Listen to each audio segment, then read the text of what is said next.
What's happening, everybody? I'm Todd Tanner. This is Wrestling News Now. I was reading an article earlier today that I thought that I'd like to share with everybody. It's called Pro Wrestling Stories.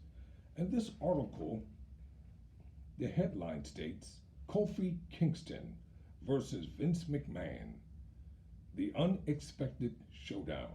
So let me read this article here. Tell me what you think about it in the comment section.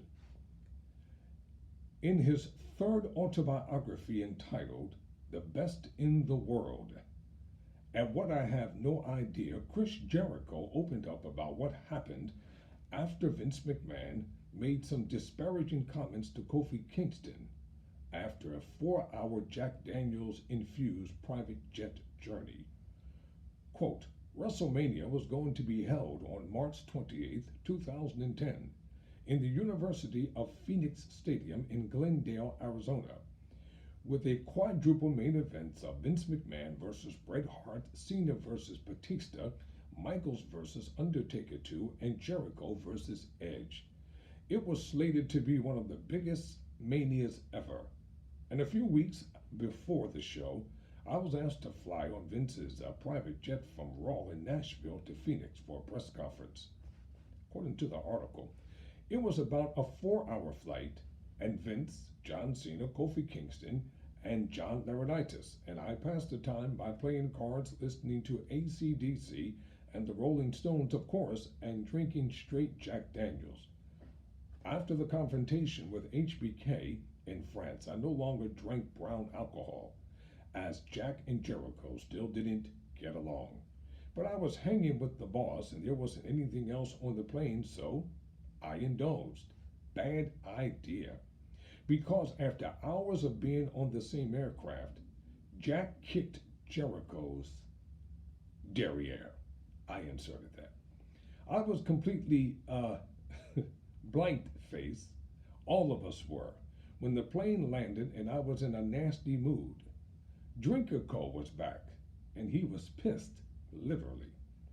The plane pulled up on the tarmac, and we stayed aboard for a few extra minutes to finish up our drinks. Kofi got up to leave, and Vince made some sort of a jokey comment along the lines of, quote, maybe you'll get over one of these days, close quote. I thought it was an unfair remark and caught up to Kofi on the runway. You have to go back on the plane and challenge him to a fight right now. If you don't, he'll know he can walk all over you whenever he wants. If you go challenge him, he'll love it and respect you for it.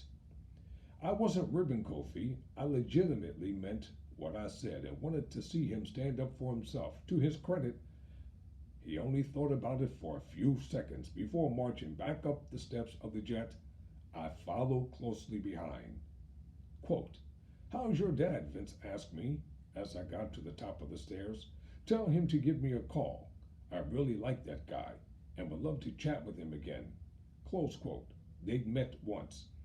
Kofi piped up and said with some big boy bass in his voice, quote, Vince, do you have a problem with me? Close quote. Vince looked at him in surprise as Kofi repeated the question. Quote, maybe I do, Vince replied. Do you want to do something about it? Close quote. Kofi swallowed hard, knowing he'd gone too far to turn back now. Do you want me to do something about it? Do you want to do something about it? Vince repeated as he looked seriously into Kofi's eyes from his chair. Do you want me to do something about it? Do you want me to do something?